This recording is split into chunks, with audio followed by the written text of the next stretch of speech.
অন্তর্বর্তীকালীন সরকারের প্রধান উপদেষ্টা অধ্যাপক ডক্টর মাহমুদ ইউনূস লন্ডন সফরের সময় লেবার এমপি টিউলিপ সিদ্দিকের সঙ্গে দেখা করতে অস্বীকৃতি জানিয়েছেন। এর আগে তার বিরুদ্ধে দুর্নীতির অভিযোগ নিয়ে আলোচনা করতে ডক্টর ইউনূসকে দেখা করার আমন্ত্রণ জানিয়ে চিঠি দিয়েছিলেন টিউলিপ। বিবিসির সাক্ষাৎকারে ডক্টর ইউনূস এ তথ্য জানিয়েছেন। অধ্যাপক ইউনূস বিবিসিকে বলেন যে অভিযোগগুলো আদালতের বিষয় এবং তিনি জানান বাংলাদেশের দুর্নীতি দমন কমিশনের অর্থাৎ দুদকের উপর তার আস্থা আছে, যা টিউলিপ সিদ্দিকের বিষয়ে তদন্ত করছে। টিউলিপের বিরুদ্ধে তার খালা বাংলাদেশের ক্ষমতাচ্যুত প্রধানমন্ত্রী শেখ হাসিনার শাসনামলে অবৈধভাবে জমি গ্রহণের অভিযোগ আনেন দুদক। লন্ডনে সাবেক ট্রেজারি মিনিস্টার টিউলিপ এসব অভিযোগ অস্বীকার করেছেন এবং বাংলাদেশ কর্তৃপক্ষের বিরুদ্ধে রাজনৈতিকভাবে উদ্দেশ্যপ্রণোদিত অপপ্রচার চালানোর অভিযোগ করেছেন। একটি চিঠিতে টিউলিপ ইউনূসের সঙ্গে সাক্ষাতের অনুরোধ করেন। তিনি উল্লেখ করেন, এই সাক্ষাৎ ঢাকায় দুর্নীতি দমন কমিশনের মাধ্যমে তৈরি হওয়া ভুল বোঝাবুঝিও পরিষ্কার হতে সহায়তা করতে পারে। বিবিসির সঙ্গে এক সাক্ষাৎকারে ইউনূসকে জিজ্ঞাসা করা হয় তিনি এই সপ্তাহে যুক্তরাজ্যে 4 দিনের সফরের সময় সিদ্দিকের সঙ্গে দেখা করবেন কিনা। বিবিসির সাথে এক সাক্ষাৎকারে ইউনূসকে জিজ্ঞাসা করা হয়েছিল যে তিনি কি এই সপ্তাহে তার 4 দিনের যুক্তরাষ্ট্রের সফরের সময় সিদ্দিকের সঙ্গে দেখা করবেন কিনা। ইউনূস বলেন, না, করব না, কারণ এটা আইনি প্রক্রিয়া। আমি আইনি প্রক্রিয়ায় বাধা দিতে চাই না, প্রক্রিয়াটি চলতে থাকুক। টিউলিপ যুক্তি দেখিয়েছেন, বাংলাদেশের কর্তৃপক্ষ তাদের অভিযোগের সমর্থনে কোনো প্রমাণ দেয়নি এবং তার আইনজীবীদের সঙ্গে যোগাযোগ করতে অস্বীকৃতি জানিয়েছেন। যেসব যুক্তির জবাবে ইউনূস বলেন, এটি আদালতের বিষয়, আদালতের সিদ্ধান্ত নেবে মামলা চালিয়ে নেওয়ার মতো যথেষ্ট উপাদান আছে কিনা অথবা তা বাতিল করার জন্য। বাংলাদেশের প্রসিকিউটরদের আরও স্বচ্ছ হওয়া উচিত এবং সিদ্দিকের অপরাধের প্রমাণ দেওয়ার উচিত কিনা এই প্রশ্নের উত্তরে ইউনূস বলেছেন, প্রধান উপদেষ্টা হিসেবে আমাদের দুর্নীতি দমন কমিশনের উপর আমার পূর্ণ আস্থা আছে এবং তারা সঠিক কাজটি করছে। যদি টিউলিপ সিদ্দিক বাংলাদেশের কোনো অপরাধে দোষী প্রমাণিত হয় তাহলে তার প্রত্যাপন চাওয়া হবে কিনা এই প্রশ্নের জবাবে ডক্টর ইউনূস বলেন, যদি এই আইনি প্রক্রিয়ায় অংশগ্রহণ হয় তবে অবশ্যই হবে। এক বিবৃতিতে টিউলিপ সিদ্দিক বলেন, ডক্টর ইউনূস তার সঙ্গে দেখা করতে অস্বীকৃতি জানান তিনি হতাশ। তিনি বলেন, মিডিয়ার কাছে কোনো প্রমাণ ছাড়াই কাল্পনিক অভিযোগের ভিত্তিতে রাজনৈতিক প্রতিহিংসা ছড়িয়ে দেওয়া হচ্ছে। তিনি অর্থাৎ ইউনূস সে প্রতিহিংসার কেন্দ্রে রয়েছেন। যদি এটা প্রকৃত আইনি প্রক্রিয়া হতো তবে তার অর্থাৎ আমার আইনজীবীদের সঙ্গে যোগাযোগ করত। ঢাকায় এমন এক ঠিকানায় ভুয়া চিঠিপত্র পাঠাতো না যেখানে আমি কখনো থাকিনি। আমি আশা করি তিনি এক সংবাদ মাধ্যম আমার বিরুদ্ধে অপবাদ দেওয়ার অভ্যাস বন্ধ করার ব্যাপারে গুরুত্বপূর্ণ সহকারে কাজ করবে এবং আদালতকে এটা প্রমাণ করার সুযোগ দেবে যে তাদের তদন্তের সাথে আমার কোনো সম্পর্ক নেই।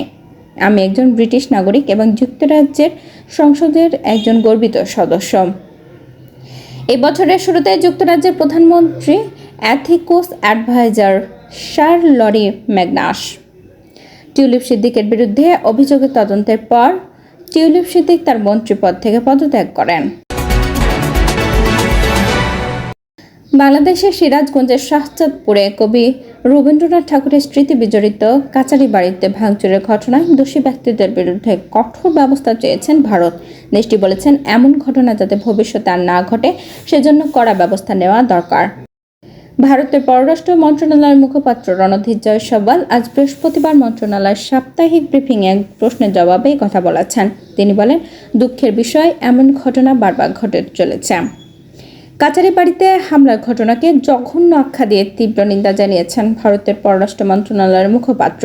তিনি বলেন, ওই হিংসাত্মক ঘটনা গুরুদেব রবীন্দ্রনাথ ঠাকুরের অন্তর্ভুক্তিমূলক দর্শন ও শিক্ষার পরিপন্থী। কবিগুরু সেই দর্শনের কথাই বারবার বলে এসেছেন। রণধীর জয়সওয়াল বলেন, উগ্রপন্থীরা বাংলাদেশের সহনশীলতা ও সমন্বয়মূলক সংস্কৃতির প্রতীকগুলো যেভাবে পরিকল্পিতভাবে ধ্বংস করে চলেছে, এর আক্রমণ তারই অংশ। অন্তর্বর্তী সরকারের উচিত এই সন্ত্রাসীদের বিরুদ্ধে কড়া ব্যবস্থা নেওয়া যাতে এমন ঘটনার পুনরাবৃত্তি না ঘটতে পারে। লন্ডন সফররত বাংলাদেশের প্রধান উপদেষ্টা অধ্যাপক মাহমুদ ইউনূসের একটি মন্তব্য নিয়ে ব্রিফিংয়ে প্রশ্ন করেন এক সাংবাদিক। বাংলাদেশে সচেতনতার গণঅভ্যুত্থানে ক্ষমতাচ্যুত প্রধানমন্ত্রী শেখ হাসিনা ভারতে আশ্রয় ও বিভিন্ন সময় দেওয়ার রাজনৈতিক মন্তব্য প্রসঙ্গে প্রধান উপদেষ্টা গতকাল বুধবার লন্ডনে এক অনুষ্ঠানে বলেছিলেন, ভারতের প্রধানমন্ত্রী নরেন্দ্র মোদীকে তিনি অনুরোধ করেছিলেন শেখ হাসিনার মন্তব্যের রাশ টানার ব্যবস্থা নিতে, কিন্তু ভারতের প্রধানমন্ত্রী বলেছিলেন তারা সামাজিক মাধ্যম নিয়ন্ত্রণ করতে পারবেন না। এ প্রসঙ্গে প্রশ্নের জবাবে জয় সওয়াল বলেন, বাংলাদেশের সঙ্গে ভারত কেমন সম্পর্ক চাই সে কথা আমি মঞ্চ থেকে বলেছি বারবার। বাংলাদেশের সঙ্গে ভারত ইতিবাচক ও গঠনমূলক সম্পর্ক তৈরি করতে চায়। দুই দেশের জনগণের আকাঙ্ক্ষাও তাই। সম্প্রতি ভারতীয় গণমাধ্যম থেকে খবর বেরিয়েছে শেখ হাসিনার ছেলে সজীব জয় ঈদ উপলক্ষে একদিনের জন্য দিল্লিতে এসেছিলেন। মায়ের সঙ্গে দেখা করে তিনি ফিরে গেছেন। এক প্রশ্নের জবাবে রণধীর জয়সওয়াল এ বিষয়ে তার কিছু জানা নেই এটি বলেন। খবর সত্যি কিনা তাও তিনি জানেন না। বাংলাদেশের রাজনৈতিক অঙ্গনে এখন আলোচনা কেন্দ্রবিন্দুতে রয়েছে একটি প্রতীক্ষিত বৈঠক। আগামীকাল শুক্রবার অর্থাৎ 13 জুন লন্ডনে ওয়ান-টু-ওয়ান বৈঠকে মিলিত হতে যাচ্ছেন অন্তর্বর্তী সরকারের প্রধান উপদেষ্টা ডক্টর মাহমুদ ইউনূস এবং বিএনপির ভারপ্রাপ্ত চেয়ারম্যান তারেক রহমান। বিএনপির মিডিয়া সেলের সদস্য শাহরুখ কবির খান জানিয়েছেন, শুক্রবার স্থানীয় সময় সকাল 9টায় লন্ডনের পার্ক লেন হোটেলে ডোরচেস্টারে প্রধান উপদেষ্টা ডক্টর মাহমুদ ইউনূসের সঙ্গে বিএনপির ভারপ্রাপ্ত চেয়ারম্যান তারেক রহমানের গুরুত্বপূর্ণ বৈঠক অনুষ্ঠিত হবে। বর্তমান রাজনৈতিক উত্তেজনা, নির্বাচন নিয়ে জটিলতা এবং সরকার ও অন্যান্য দলের টানাপোড়েনের মধ্যে বৈঠকটি ঘিরে জনমনে তৈরি হয়েছে প্রবল কৌতূহল।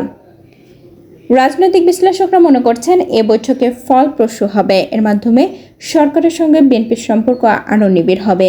একই সঙ্গে অনিশ্চয়তায় থাকা বিভিন্ন রাজনীতি ও জাতীয় ইস্যুতে ইতিবাচক পরিবর্তন আসতে পারে এই বৈঠকের মাধ্যমে।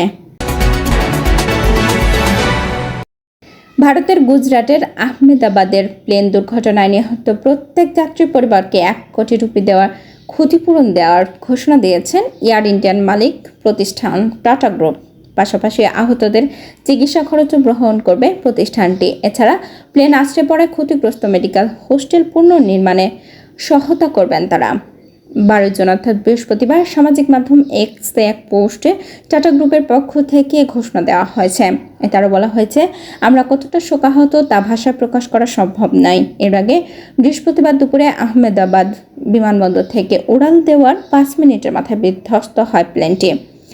আহমেদাবাদ থেকে লন্ডনের উদ্দেশ্যে এটি যাত্রা করছিলেন।